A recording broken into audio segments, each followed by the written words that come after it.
bienvenidos.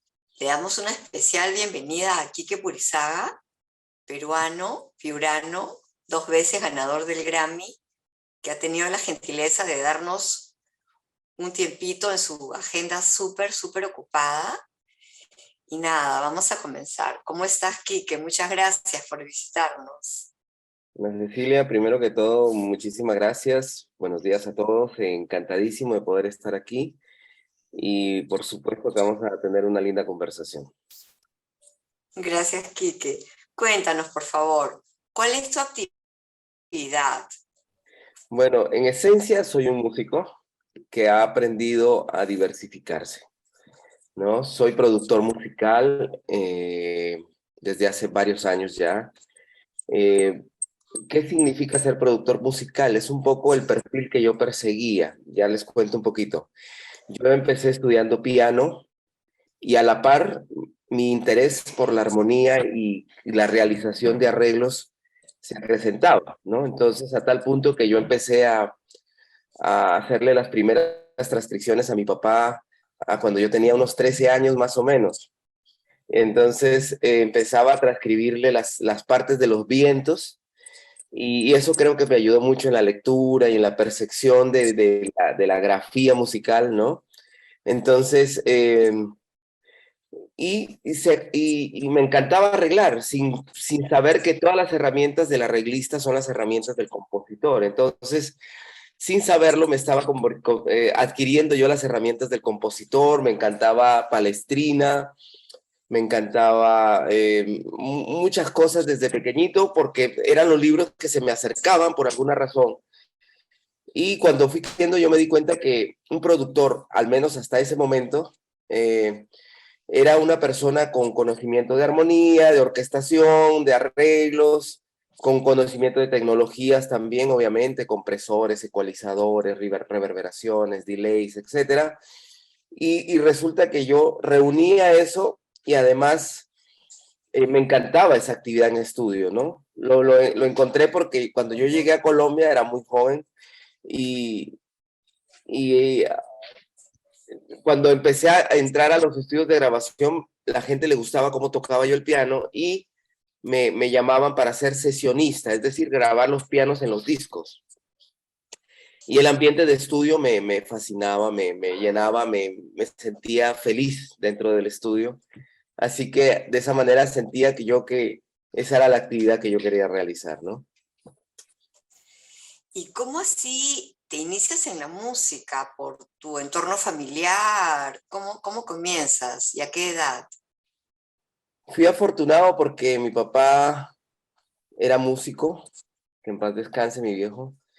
Mi abuelo, su padre fue músico, el padre de mi abuelo fue músico, su abuelo fue músico, o sea, varias generaciones de músicos. Entonces la música estaba ahí, ¿no?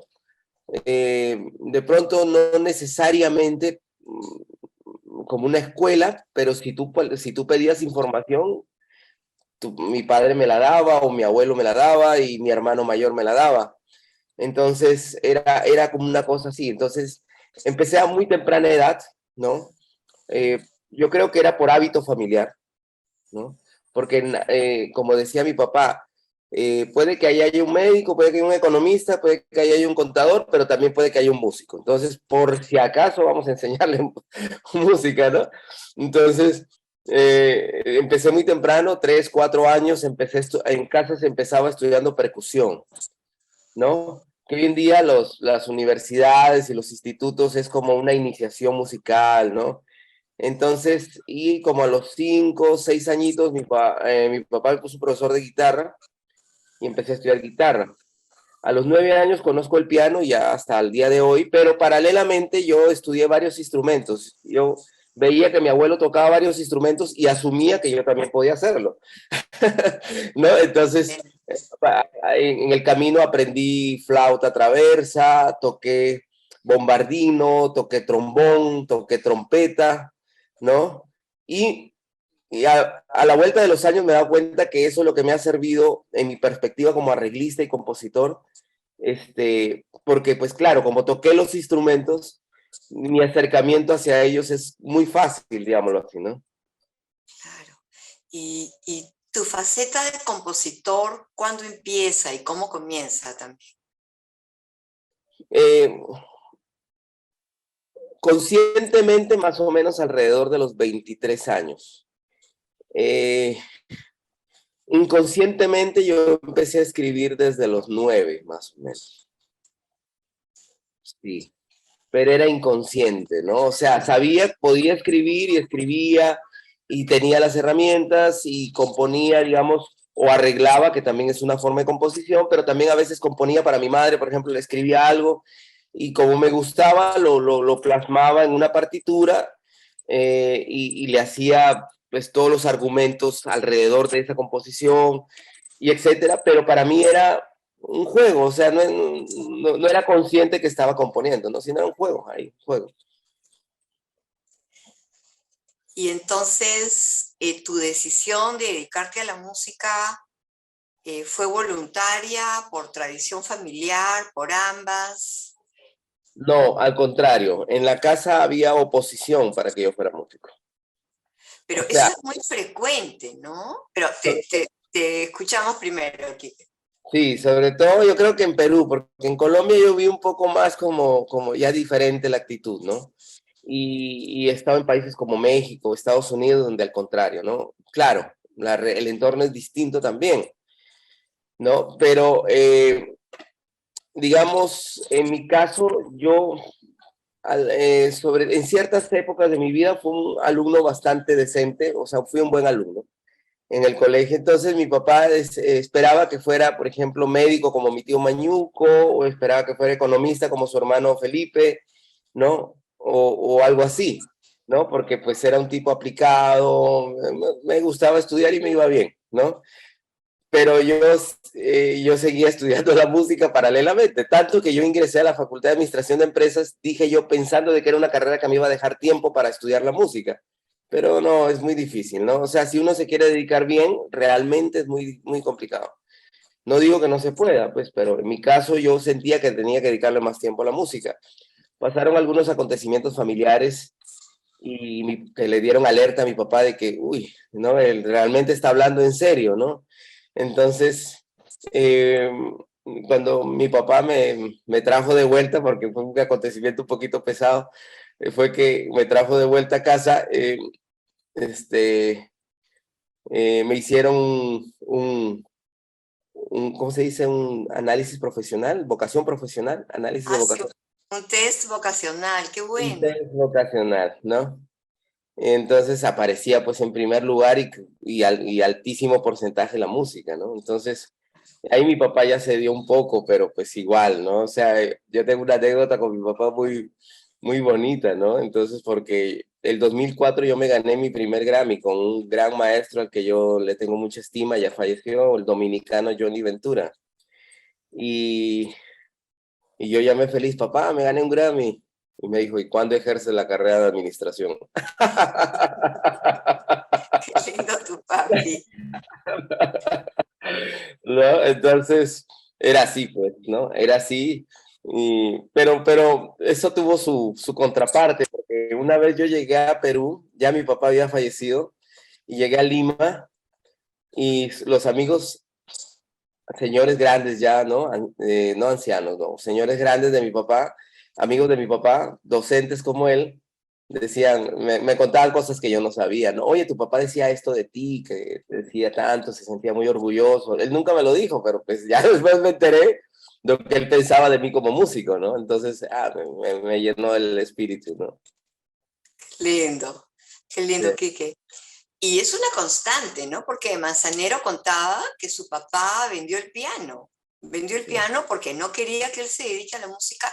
Y Alex Acuña, también otro peruano, así como tú, un capo, él decía que como todos sus hermanos eran músicos y tocaban en las orquestas y se amanecían, nunca descansaban, etcétera, en su familia querían que él aprenda un oficio, que él fuera gasitero, carpintero, y felizmente no les hizo caso, ¿no? Porque tampoco tuvo apoyo para su vocación y para su decisión, pero mira ahora qué lejos han llegado ustedes.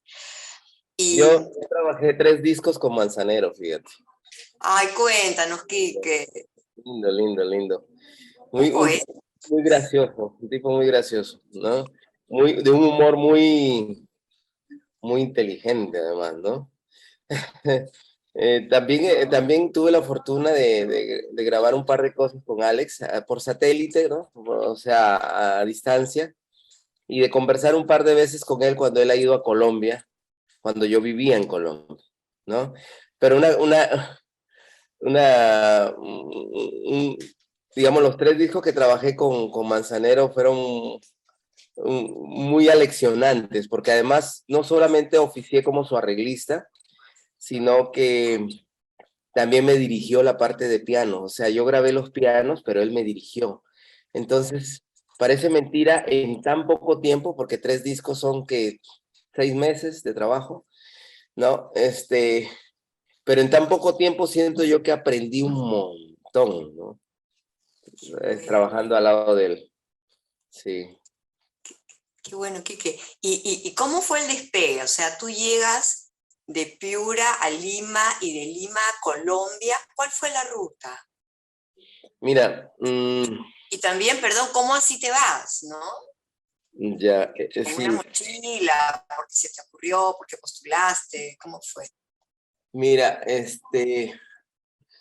mi hermano vivía en Cali, mi hermano Jimmy, el trompetista, y tocaba con un artista que fue muy importante de la salsa que se llama Tito Gómez. A veces tocaba con él y tocaba con unas orquestas allá, la Gran Banda Caleña, creo, y bueno, varias orquestas él trabajaba,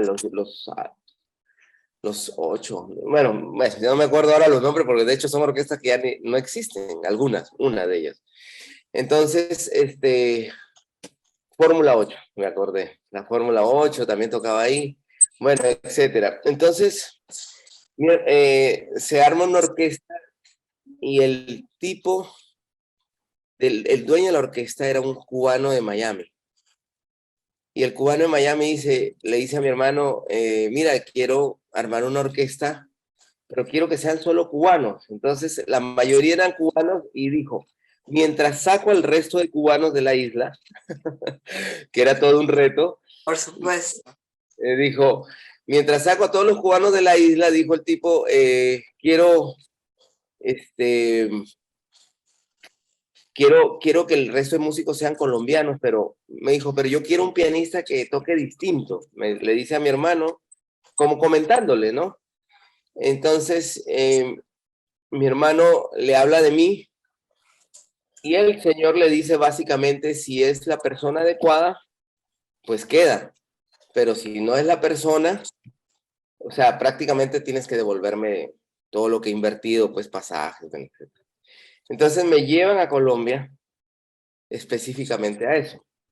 A la vuelta de un año me he convertido ya en el arreglista, en el pianista y el director de la orquesta, ¿no? Entonces, Qué bueno. muy agradable, ¿no? Sí, y terminé siendo el director después de un grande que era el director de esa orquesta, que era se me olvida ahora el nombre, por Dios. Creo que todavía vive en Medellín, cubano excepcional, que fue director de Son 14 de Cuba, o sea, ¿no? ¿Entiendes? Un súper músico. Entonces, yo en esa época, yo tengo anécdotas muy bonitas con él, porque él primero llegó, tú sabes, con la pose del musicazo, ¿no? Entonces llegó con unas partituras donde había escrito todo, ¿no? Como dicen los músicos, hasta los madrazos, dicen.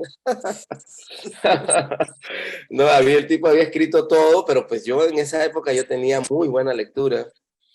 Entonces ellos eran fastidiados porque yo ni siquiera miraba, ¿no? A mirar a ver qué estaba pasando con la partitura, porque era tan difícil, que era la parte más difícil, revisando, nada.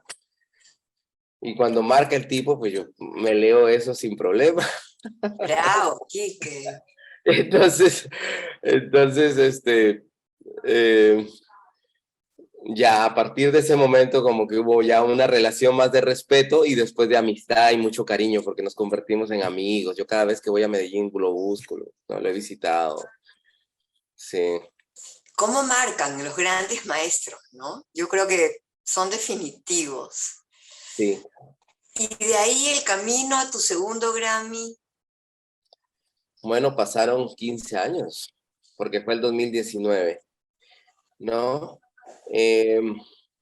Yo hice mi carrera en Colombia y donde tuve la fortuna de ser sesionista, arreglista y o director de, pues, de grandes artistas, ¿no? De grandes artistas. Pero en una época, una compañía disquera con la que trabajaba se traslada a Miami y yo fui a Miami allá y viví alrededor de 5 o 6 años y, por trabajo, porque pues pertenecía a esa, a esa empresa y, eh, y estando allá fue el primer Grammy, ¿no? Que fue alrededor entre el 2000 al 2005.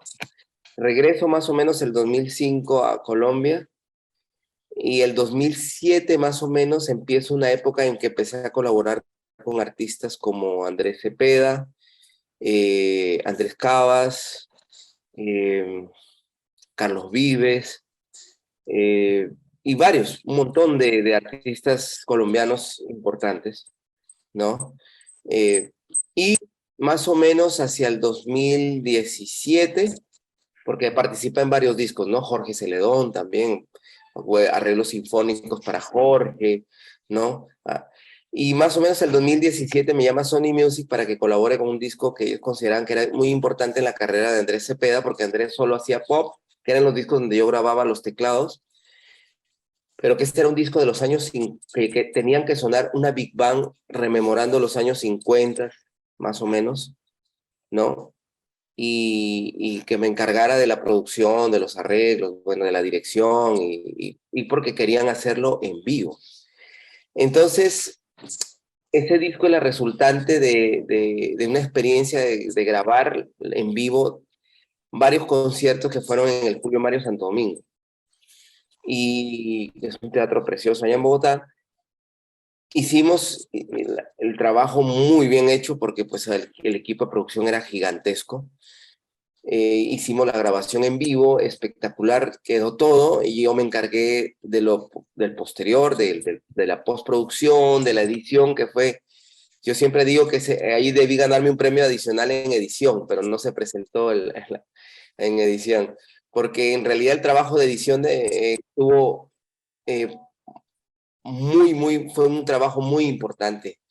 Y, uh, y bueno, se culminó la producción, eh, y entregamos el trabajo y la compañía lo sacó.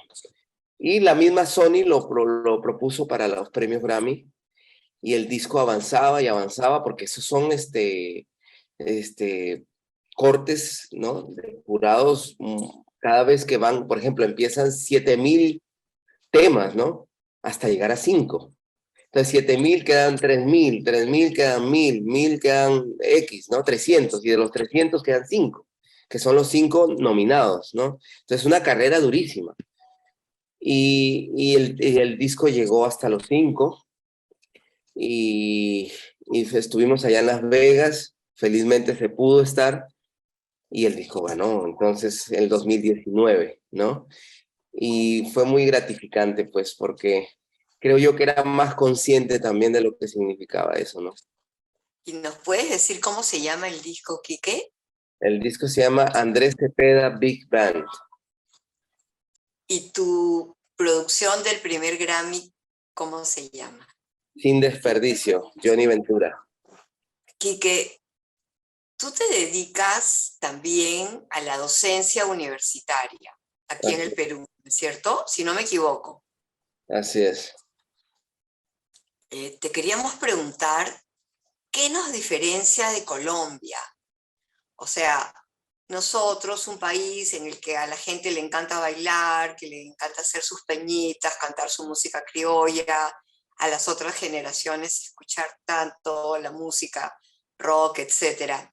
¿Qué nos diferencia del apoyo que al parecer es bastante mayor en Colombia? ¿Qué necesitamos? Mira, yo este proceso que he vivido acá de la instauración de la música en las universidades. Yo lo viví de 20 años en Colombia, cuando yo tenía alrededor de 20 años yo llegué a Colombia, ¿no es cierto? Entonces, ahí empezaba las universidades ya a instaurar la carrera de música. Es decir, o sea, estamos hablando de que estamos en un desfase aproximado de 20 y tantos años, ¿no? Con un país cercano, como Colombia, ¿no? Un país muy cercano, como Colombia, y muy parecido a nosotros también. Este, lo cual no es malo, peor es que digamos, miren, han pasado 30 años y no ha pasado nada, ¿no? Al menos ya ahí.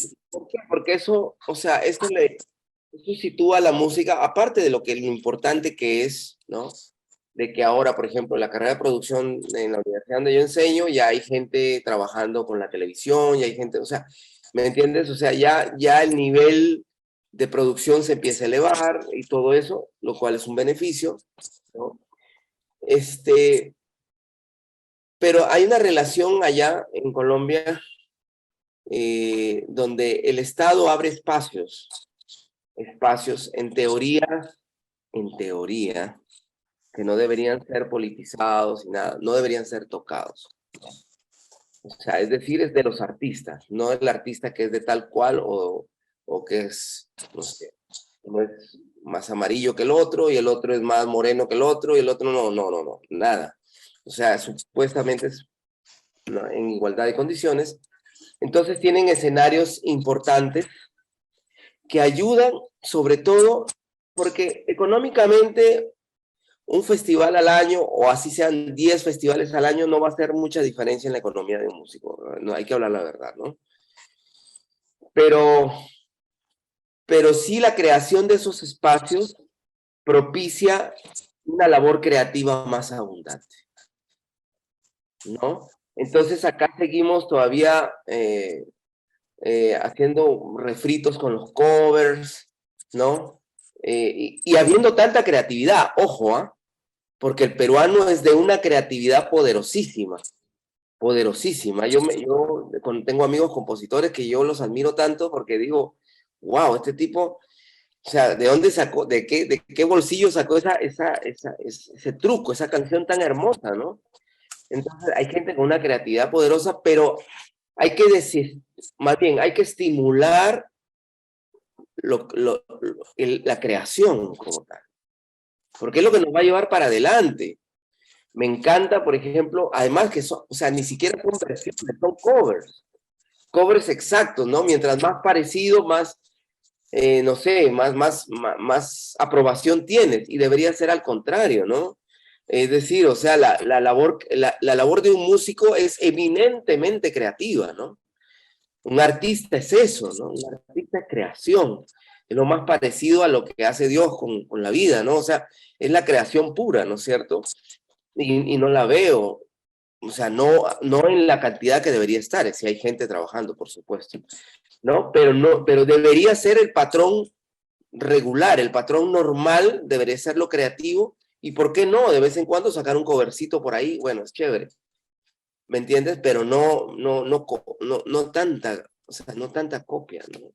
Y ahí influye mucho, lastimosamente, negativamente, muchas radios, ¿no? Que solo difunden un tipo de música, ¿no? No sé, el rock de los 80 y la salsa de los 80, y que fue linda, ¿no? A mí me encanta.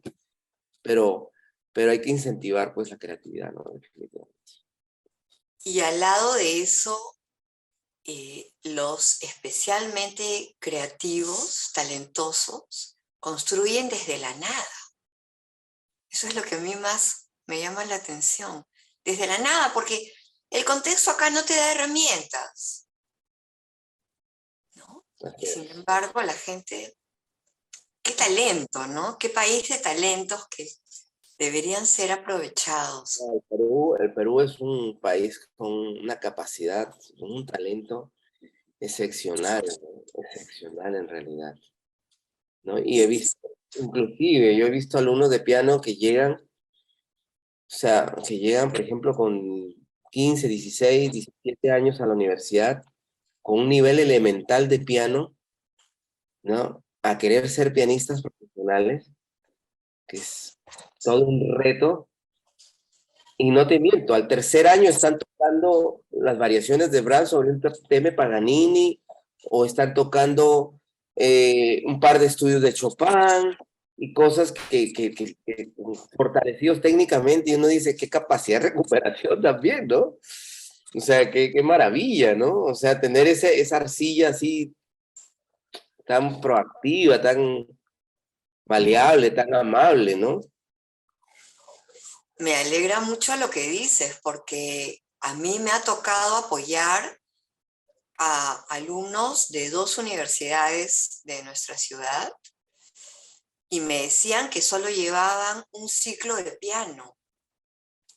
Y entonces, de algún modo, en ese ciclo teníamos que hacer imposibles. Supongo que eso ha cambiado, por lo que tú me dices, ¿no? Supongo, no sé. Pero también el esfuerzo individual mucho más allá de lo que la facultad te ponga como ciclo. Eso es lo que Claro, vale, además, ¿no? Cuando claro, internacionalmente a los 16, 17 ya estás en el, ¿no? así es, así es. Sí. Y Quique, ¿cuáles son tus proyectos? Mira, tengo varias cosas en mente, ¿no? Quiero hacer un siguiente disco. Yo tengo un disco como solista que se llama Quinto Bueno, que lo pueden encontrar en Spotify. Se llama Quique Purizaga, Quinto Bueno. Como el dicho dice que no hay quinto malo, pues yo le puse este tema, Quinto Bueno. Excelente. Que era el quinto tema que compuse durante la realización de este disco. Grabé un tema, una versión de Anita, por ejemplo, ¿no? Eh, Grabé un tema que se llama Intencionalmente, que es como un festejo contemporáneo, no sé. Y lo más importante es que grabaron amigos que yo admiro, ¿no? Como el maestro Oscar Estañaro, Oh, grabó, tú. grabó Matt Walker, el baterista de Paquito Rivera, grabó amigos colombianos queridísimos, Samuelito Torres, que era el percusionista de Chick Corea y de Arturo Sandoval. Nada. eh, Grabó el cajón, ¿ah? En un vals que ahí compuse a 5 tiempos. O sea que el vals tiene 3 tiempos. Yo compuse un vals a 5 tiempos. ¡Qué capo! Entonces, este, ese vals que se llama Quinto Bueno, porque por eso está en 5 tiempos, ¿no? Porque es Quinto Bueno, entonces dije yo voy a componerle 5 tiempos. La parte B sí pasa 3 cuartos. Bueno, es lindo, ojalá lo escuchen. Entonces quiero hacer un próximo disco, ¿no? Estoy en eso, estoy en la etapa de composición. Quiero llamar amigos de acá de Perú, esta vez quiero hacerlo todo con músicos peruanos. Quique, tú nos estabas contando sobre una persona que admirabas de manera especial que va a Ah, participar en el disco. claro que sí. No, que participó en el primer disco y es el hermano de Oscar, Ramón Estañaro, a quien me gustaría hacerle una mención especial porque falleció hace poco en Los Ángeles, ¿no? Y, y muy doloroso porque era una persona pues todavía con una inmensa capacidad, con mucho que brindarnos al arte, pero sobre todo una inspiración, ¿no? Una inspiración. Yo siempre le tuve una gran admiración a Ramón, no solamente por lo que logró, sino por su inequívoca eh, creatividad constante, ¿no? O sea, él grabó ahí en ese disco, él grabó en ese disco y yo me siento muy honrado, de verdad, que él y todos, pero especialmente él, haya podido estar allí, ¿no? Porque era tanto mi admiración por él que significó mucho que haya estado ahí. Sí. Sí, de verdad, Ramón Estañaro, otro peruano talentosísimo, como todos ustedes. Quique, vamos a tener la suerte de ver 1 o 2 videos tuyos después de esta conversación que agradecemos de una manera especial. Y como ya estamos cerrando, queríamos preguntarte de despedida, ¿qué le recomiendas, qué aconsejarías a los jóvenes que quieren hacer música y que quieren hacerla bien? Tú vas a cerrar esta conversación, Quique. Te mandamos un abrazo. Muchísimas gracias. Que sigan los éxitos. Todavía otros Grammys. Claro Y que sí. viva la música, Quique. Mil gracias. Gracias, gracias. Bueno, ¿yo qué puedo decirte? Es una pregunta difícil, pero a la vez puede ser muy sencilla, ¿no? Es dedicación absoluta, pasión absoluta, ¿no? Yo a veces he visto personas, por ejemplo, que están en otro entorno y dejan de ser músicos, ¿no? Eh, o son músicos solo cuando se sienten seguros, o son músicos solo cuando les queda fácil, o cuando están bien, o cuando ganan bien.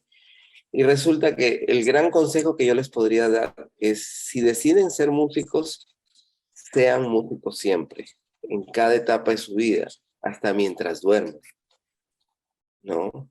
Porque ser músico es una forma de vida más que un